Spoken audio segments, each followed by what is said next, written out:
Welcome back my channel. আপনাদেরকে স্বাগত জানাচ্ছি কোয়ালিটি ল্যাবের পক্ষ থেকে।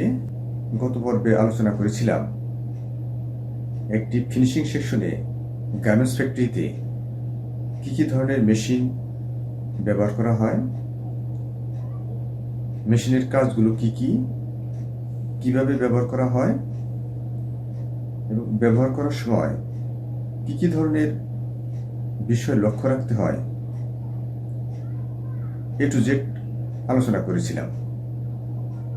আজকে আলোচনা করব একটি গার্মেন্টস ফ্যাক্টরিতে ওয়াশিং সেকশনে কী ধরনের মেশিন ব্যবহার করা হয়, কিভাবে ব্যবহার করা হয়, কোন মেশিনের কি কাজ।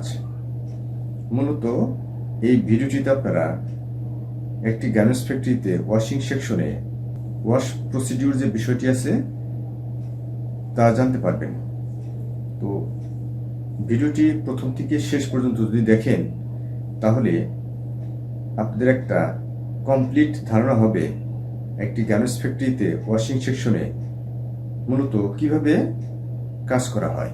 তো ভিডিওটি প্রথম থেকে শেষ পর্যন্ত যদি দেখেন তাহলে আপনাদের অনেক কোশ্চেনের আনসার ভিডিওটিতে পেয়ে যাবেন। এই জন্য আমাদেরকে বিষয়টি আরো ভালো করে বোঝার জন্য কম্পিউটার স্ক্রিনে চলে যেতে হবে। চলুন আমরা কম্পিউটার স্ক্রিনে চলে যাই।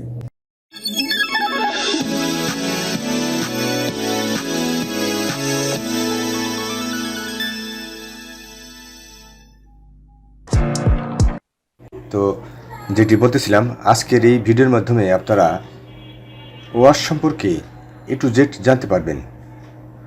ভিডিওটি যদি প্রথম থেকে শেষ পর্যন্ত দেখেন তাহলে আজকের পর থেকে আপনার ওয়াশের ব্যাপারে আর কোনো আশা করি কোনো সমস্যা হবে না। তো আমরা এক এক করে শুরু করি। ডেনিম ওয়াশের A to Z. Denim wash প্রধানত দুইভাবে বিভক্ত করেছি আমরা এখানে, সেটা হলো dry process, wet process. Dry প্রসেসটা হলো যে ওয়াশ করার পূর্বে কিছু অ্যাক্টিভিটিস আমাদেরকে মেনটেন করতে হয়, যেমন whiskering, brushing, tracking, 3D crinkle, sand blasting, PP spray, grinding. আর ওয়েট প্রসেসে কী আছে? Garments wash, enzyme wash, acid wash, bleaching wash, stone wash, mid wash, rinse wash. আরও অনেক ধরনের ওয়াশ আছে, যেগুলো সবচেয়ে বেশি গুরুত্বপূর্ণ সেগুলোই আমি আজকে এই ভিডিওর মাধ্যমে অন্তর্ভুক্ত করেছি। এগুলো যদি আপনারা মোটামুটি জানতে পারেন তাহলে একটা ওভারঅল আইডিয়া হবে ডেনিমের ওয়াশের বিষয়টা কি। একজন ওয়াশ টেকনিশিয়ান কীভাবে এনজাইম ওয়াশ করে, অ্যাসিড ওয়াশ করে, ওয়াশের রেসিপিটা কী, ব্লিচিং ওয়াশের রেসিপিটা কী, এটি সে জানার অধিকার রাখে। কিন্তু একজন কোয়ালিটি ম্যানেজার সে কী করে?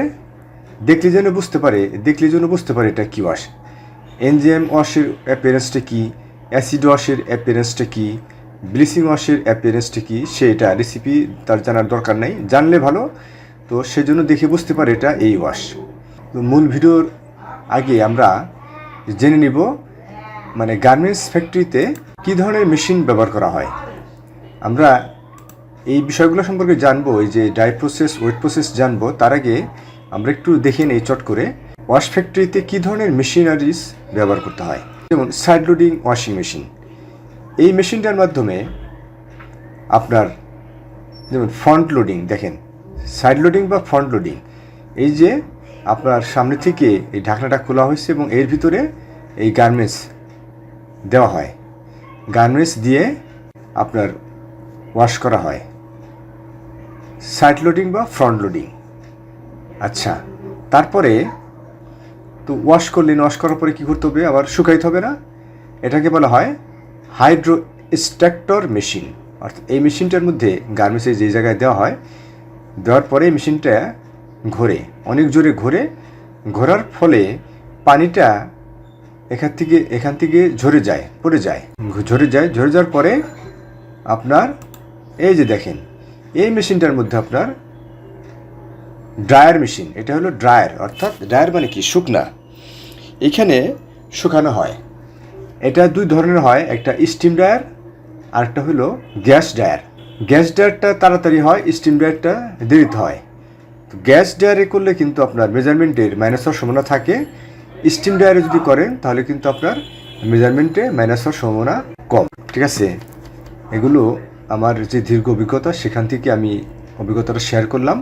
আচ্ছা, তারপরে এই দেন প্যান্টের মধ্যে একটা ডিজাইন করে, সেটা হলো ক্রিঙ্কেল বলা হয়। এই যে এই ডিজাইনটাকে, এটা এই মেশিনের মাধ্যমে করা হয়, এই মেশিনের মাধ্যমে করে। এবং ইনসাইডে কিন্তু রেজিন নামক একটা কেমিক্যাল আছে। সেই কেমিক্যাল দিয়ে আপনার হলো ক্লিপ দিয়ে তারপরে এটার মধ্যে প্রেসার করা হয়, চাপ দেওয়া হয়, তখন এই ডিজাইনটা ওঠে। এই ক্রিঙ্কেলটা যদি আপনার আবার স্টিম দেওয়া হয় এর মধ্যে, তাহলে কিন্তু আবার এটা সমান হয়ে যাবে। এই জন্য যখন এই প্রেসিং করা হবে ফিনিশিং ডিপার্টমেন্টে, তখন কিন্তু এই ক্রিঙ্কেলের উপরে প্রেসিং দেওয়া ঠিক না। আর ওই রেজিনটার মান যদি ভালো হয় তাহলে কিন্তু ক্রিঙ্কেলের ইফেক্টটা ভালো থাকে। তারপরে একটা বিষয় আসেন, স্প্রে। এই যে আমাদের বিভিন্ন গার্মেন্টসে দেখে খেয়াল করবেন, এই যে দেখেন, এই যে এখানে একটা হালকা হয়ে গেছে, এই যে হালকা, এই যে হালকা হয়েছে।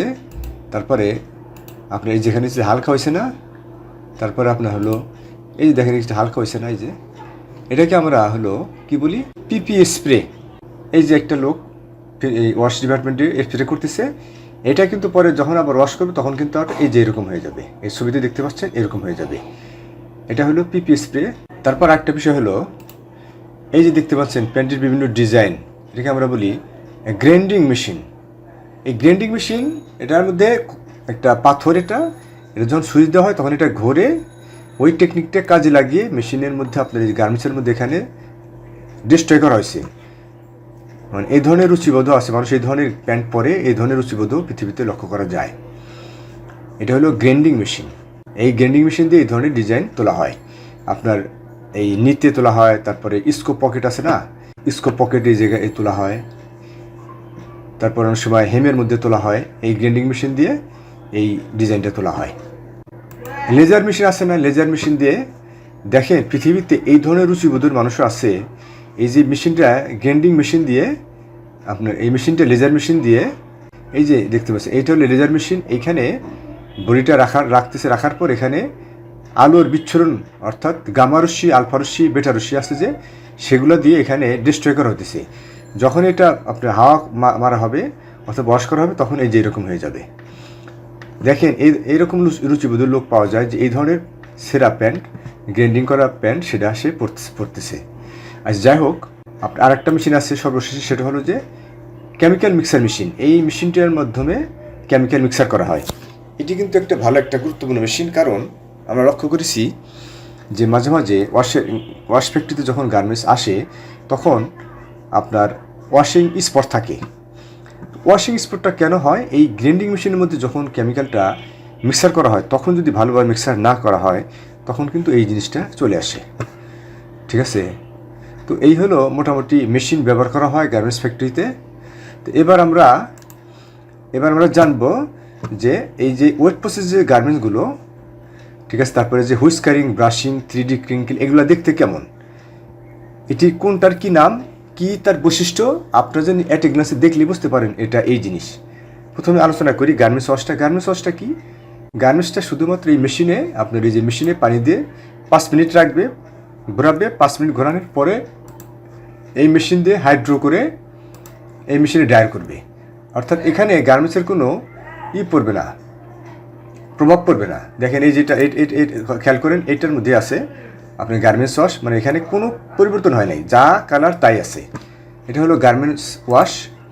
তারপরে এনজাইম ওয়াশটা দেখতে কেমন, এই দেখেন, এনজাইম ওয়াশটা এমন একটা ওয়াশ, যতগুলো ওয়াশ আছে প্রত্যেকটি ওয়াশের মধ্যেই কিন্তু ফেব্রিকের সিঙ্কেজ হয়। গার্মেন্টস সিঙ্কেজ মানে খাইবা যায়।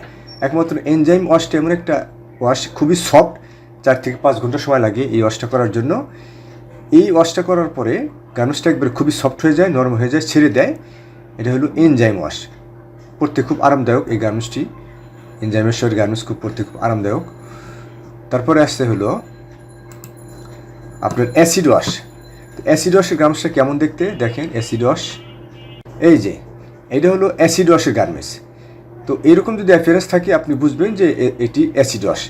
ধরেন আপনি একটা ইন্টারভিউ দিতে গেলেন, তখন আপনাকে জিজ্ঞেস করলো যে 5টা ওয়াশের নাম বলেন এবং কোনটার কি বৈশিষ্ট্য, কি দেখলে চেনা যায় যে এটা এই ওয়াশ। তাহলে বলতে পারবেন যেমন অ্যাসিড ওয়াশ এরকম, ডার্টি ওয়াশ এরকম, তাই না?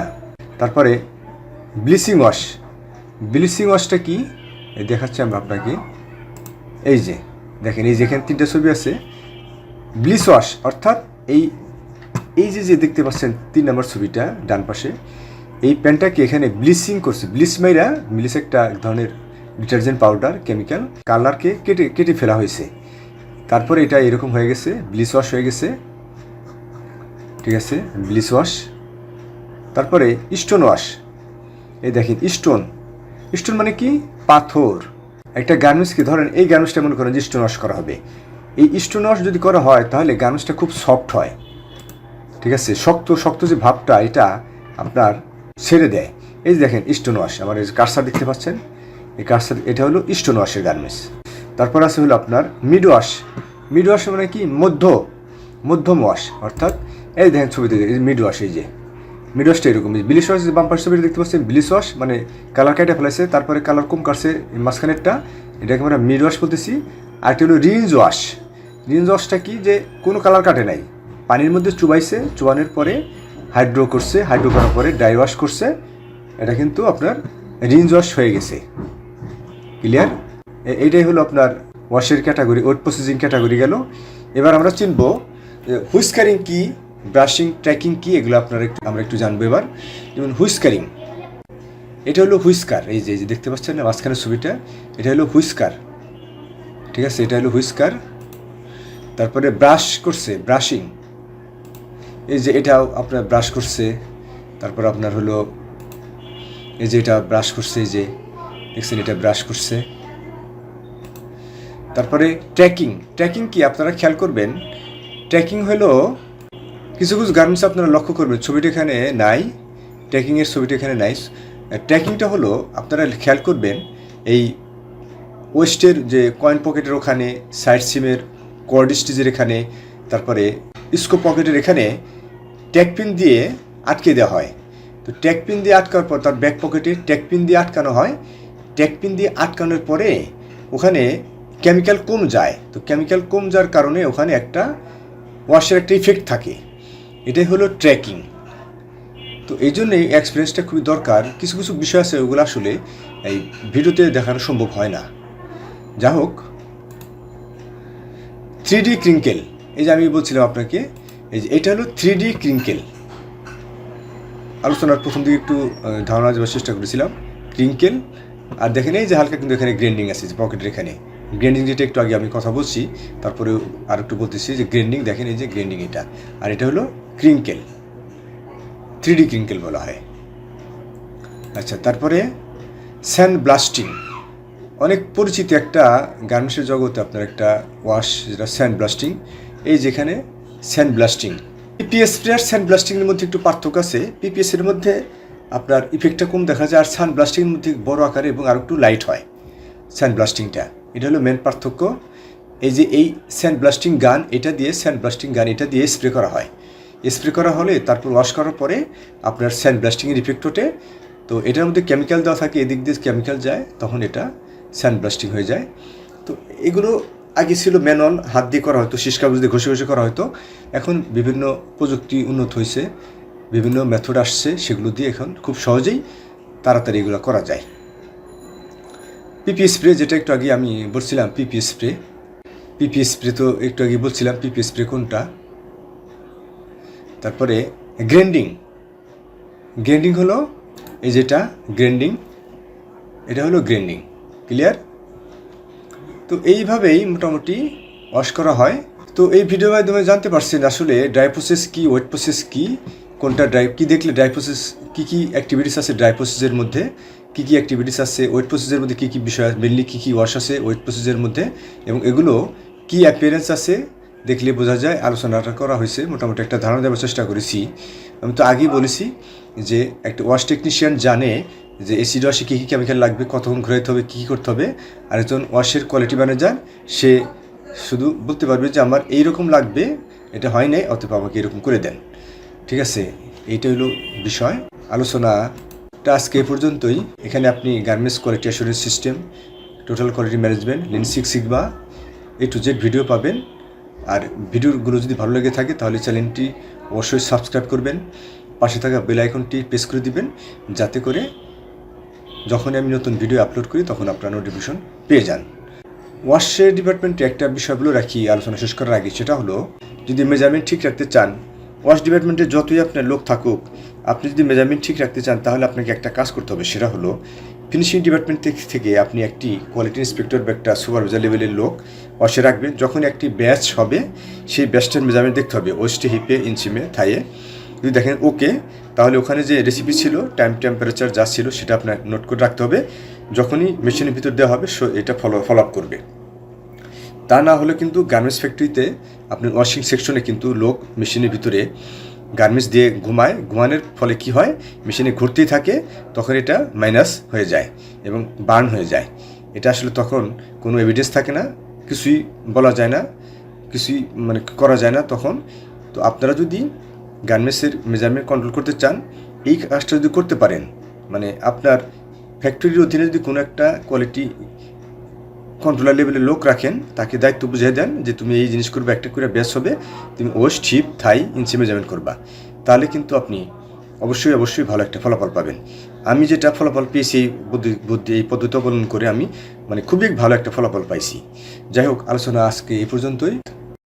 এতক্ষণ দেখলেন কিভাবে একটি গার্মেন্টস ফ্যাক্টরিতে ওয়াশিং সেকশনে কোন মেশিনের কি কাজ কিভাবে করা হয়, মূলত ওয়াশ প্রসিডিউরের ব্যাপারে কথা বললাম। ভিডিওটি যদি ভালো লেগে থাকে তাহলে অবশ্যই চ্যানেলটিকে সাবস্ক্রাইব করে রাখবেন এবং পাশে থাকা বেল আইকনটি প্রেস করে দিবেন। যখনই আমি নতুন ভিডিও আপলোড করব আপনি যেন নোটিফিকেশন পেয়ে যান।